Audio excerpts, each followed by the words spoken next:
दुष्यंत कुमार की कविता से लिया गया है ये। न हो कमीज तो पांव से पेट ढक लेंगे, न हो कमीज तो पांव से पेट ढक लेंगे, ये लोग कितने मुनासिब हैं इस सफर के लिए। दुष्यंत कुमार की कविता की ये लाइन लॉकडाउन में मजबूर मजदूरों का हाल बयां करने के लिए काफी है।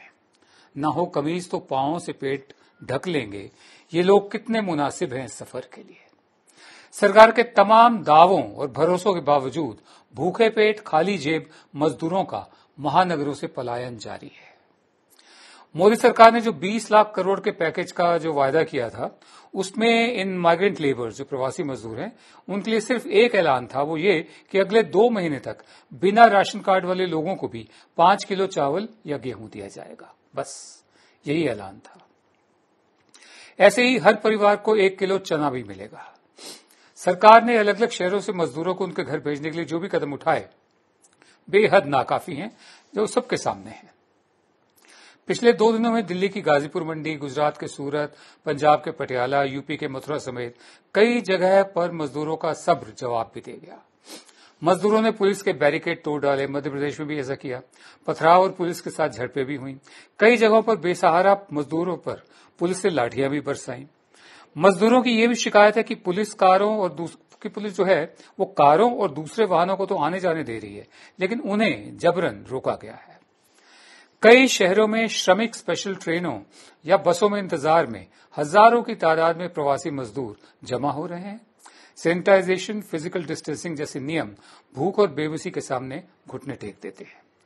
आपको सुनाते हैं कि प्रवासी मजदूर परेशान क्यों हैं, वो हर हाल में वापस अपने घर क्यों जाना चाहते हैं।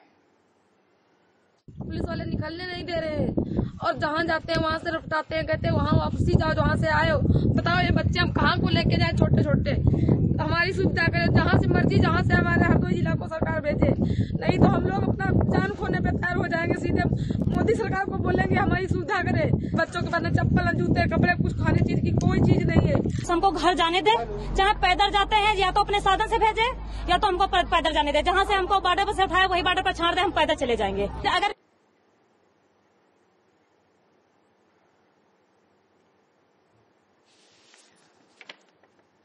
जी, मेरे साथ हैं गुरदीप सप्पल, मेरे सहयोगी। मैं आपसे जानना चाहता हूं कि आपने किसी और देश में भी ऐसी तस्वीरें देखी हैं जहां जो मजदूर लोग हैं वो पलायन कर रहे इतनी बड़ी तादाद में, और हमारे मजदूर जो हैं इस वक्त बेसब्र हो रहे हैं। ये किनकी जिम्मेदारी है?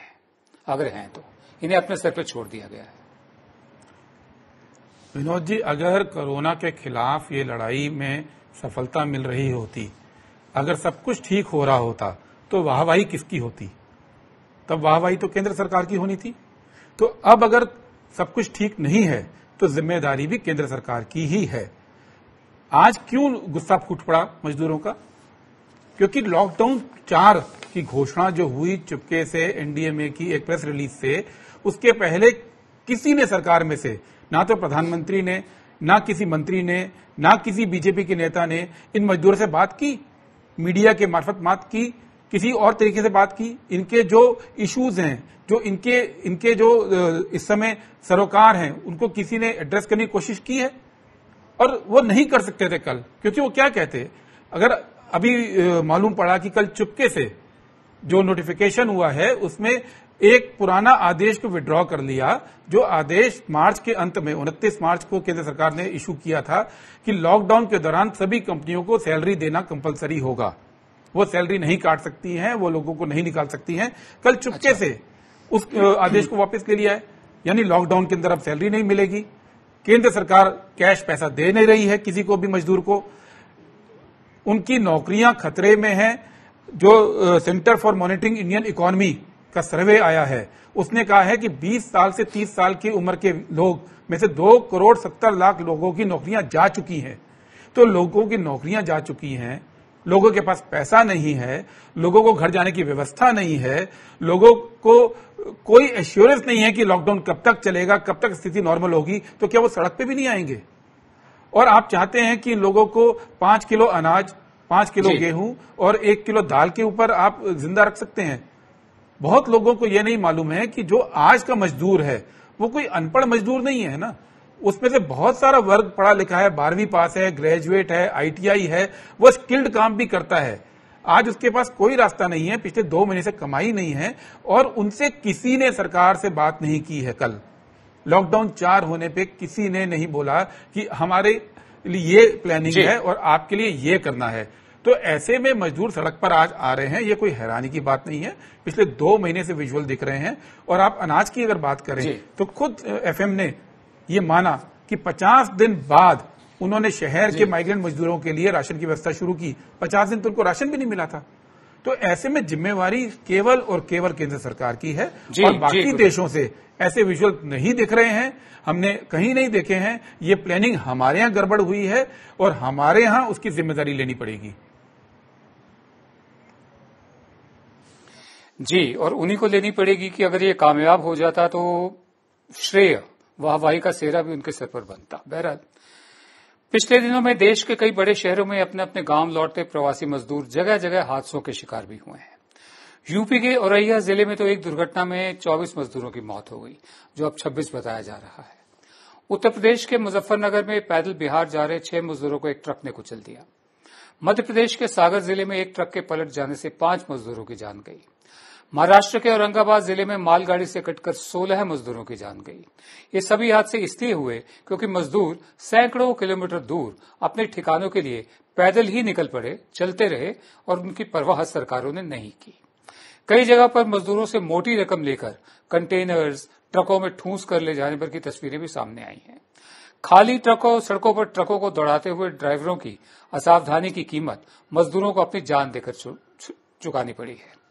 केंद्र सरकार ने मजदूरों के लिए श्रमिक स्पेशल ट्रेनें चलाई हैं, लेकिन मजदूरों के किराए को लेकर सवाल उठे हैं। कांग्रेस अध्यक्ष सोनिया गांधी ने ऐलान किया कि अपना किराया ना दे पाने वाले मजदूरों का भाड़ा कांग्रेस पार्टी देगी।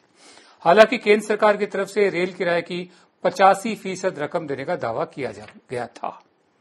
मेरा दूसरा सवाल आपसे यह गुरदीप कि मजदूरों के साथ ये जो हादसे हो रहे हैं, क्या इसकी जवाबदेही तय होनी चाहिए या किसी किस्म का कोई सामाजिक, जैसे पीडीएस है, एक targeted PDS food security net है, कोई इंश्योरेंस का प्रबंध था इनके लिए या होना चाहिए? जिम्मेदारी किसकी बनती है इसकी?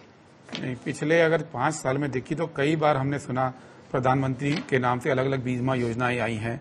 आज वो बीमा योजना कहीं दिख नहीं रही है, वो तो अलग सवाल है। सवाल ये है कि ये मजदूरों की हालत आज ऐसी हुई क्यों है, आज क्यों ये संभल नहीं पा रहा है। और इसके लिए जो केंद्र सरकार ने पहला लॉकडाउन किया था विनोद जी, उसकी वजह से ये हो रहा है। अगर उस वक्त 3-4 दिन का समय दिया जाता और ट्रेन का इस्तेमाल करके मजदूरों को घर जाने की अनुमति दी जाती। हमारे यहाँ ट्रेन की कैपेसिटी एक दिन में करीब 2.25 करोड़ यात्री ले जाने की है। 2.25 करोड़, 2 करोड़ 30 लाख एग्जैक्टली वो कहते हैं। तो अगर 4-5 दिन के लिए ट्रेनें चला दी गई होती और कहा गया होता कि लॉकडाउन लंबा होना है, आप लोग घर जाइए, तो आज ये त्रासदी नहीं हो रही होती। लेकिन समस्या क्या है कि हमारे यहाँ गवर्नमेंट में ये कॉन्फिडेंस था कि 14 दिन का लॉकडाउन और 1 हफ्ता उसके बाद लॉकडाउन से चेन टूट जाएगी और स्थिति कंट्रोल में हो जाएगी। ये किसी ने शायद नहीं बताया सरकार के अंदर कि 14 प्लस 1 हफ्ता 21 दिन में यह संभलने वाला नहीं है। जबकि मीडिया में, अखबारों में, खुद हमारे चैनल पे हम लोग कह रहे थे कि ये 3 हफ्ते की बात नहीं है, ये लंबा चलेगा। तो सरकार ने उस वक्त ये तैयारी नहीं की। सरकार ने उस वक्त ये सोचा कि कोरोना खत्म हो जाएगा और सब कुछ नॉर्मल हो जाएगा, वो नहीं हुआ। और उस सरकार की जो जवाबदेही है वो तय होनी बहुत जरूरी है। आज भी अगर सरकार चाहे तो इस लॉकडाउन के बीच में 3-4 दिन का विंडो निकालकर सबको ट्रेनों से भेज सकती है, वो नहीं भेज रही है। अभी भी लगातार आरोप प्रत्यारोप चल रहे हैं। उन आरोप प्रत्यारोपों में ज्यादा ध्यान दिया जा रहा है, जबकि इतने बड़े मुल्क में जहां 2.25 करोड़ की कैपेसिटी है, वहां 1.5 करोड़ 1 करोड़ मजदूरों को भेजने में क्यों दिक्कत आ रही है पिछले 1 महीने से, ये किसी की समझ में नहीं आ रहा है। जी, मैं आगे बढ़ता हूं। शहरों में फंसे प्रवासी मजदूर इसलिए भी नाराज हैं क्योंकि लॉकडाउन के कारण उनकी रोजी रोटी छिन गई है, जैसे गुरदीप भी बता रहे हैं। लेकिन मकान मालिक कमरे का किराया मांग रहे हैं। मध्य प्रदेश के गुना जिले में एक मजदूर, उसके परिवार को प्रशासन ने शौचालय में क्वारंटीन करा डाला। प्रवासी मजदूरों के सामने कई समस्याएं हैं। अपने गांव पहुंचना तो उनकी सिर्फ एक चुनौती है। अपने अपने राज्य, अपने अपने गांव पहुंचने के बाद ये मजदूर वहां क्या करेंगे? रोजगार की व्यवस्था क्या होगी, कहां होगी? वहां तो इतना भी नहीं मिलता था अपने गांव में जितना शहर में कमाते थे। अब वापस जाके वो क्या करेंगे वहां पर? अगर अपने गांव में रोजी रोटी का जुगाड़ होता तो वो शहर आते ही ना। पूर्व वित्त मंत्री और कांग्रेस नेता पी चिदम्बरम ने कहा है कि गांव में दो तरह के जनसमूह हैं, एक जिनके पास जमीन है और दूसरे जिनके पास जमीन नहीं है। जिनके पास खेत हैं उनकी जो रोजी रोटी है वो चलती रहेगी, लेकिन जिनके पास जमीन नहीं है, ना ही गांव में काम है ना ही शहरों से आस है। अब चिदम्बरम के मुताबिक ऐसे हालात सामाजिक अशांति की वजह बन सकते हैं। केंद्र सरकार ने मनरेगा के तहत 40,000 करोड़ रुपए देने का ऐलान किया है, लेकिन जानकारों के मुताबिक ये रकम काफी नहीं होगी। आपको बता दें, इसी मनरेगा को लेकर बीजेपी के तमाम नेता कांग्रेस पर सवाल उठाते रहे हैं। प्रधानमंत्री मोदी ने संसद में सबसे बड़ी विफलता बताया था उसको कांग्रेस राज की। गुरुदेव, मेरा आखिरी सवाल आपसे ये है कि इन हालात में आप जो हालात हैं ये किस तरफ जाते देखते हैं? क्या मोड़ ले सकते हैं आने वाले दिनों में ये हालात जो हैं वो अभी किधर जाएंगे कुछ कह नहीं सकते। लॉकडाउन 4 में जिला लेवल पे ये अनुमति दे दी गई है कि फैक्ट्रियां खुल सकती हैं, बाजार खुल सकते हैं, और अगर ये खोले गए ठीक से, अगर एक प्लानिंग के साथ जिला प्रशासन देश में अगर काम करने लगेंगे तो कुछ एक सहारा लोगों को होगा कि हम रोक सकते हैं और चीजें नॉर्मल हो रही हैं। लेकिन अभी जो सवाल है वो एक ट्रस्ट का है। उनका ट्रस्ट, विश्वास टूट चुका है सिस्टम से कि ये सिस्टम जो है उसमें उनको अकेला छोड़ दिया है और उनके पास कोई रास्ता नहीं है। ये विश्वास जुड़ने में टाइम लगेगा। अभी वक्त है लॉकडाउन 4 में, जिसमें कि बहुत सारी रियायतें दी जा रही हैं, उन रियायतों को इस्तेमाल करते हुए उनको दोबारा से काम दिया जाए और उन तक पहुंचा जाए। ये जिम्मेदारी सरकारों की है, केंद्र सरकार की भी, राज्य सरकार की भी।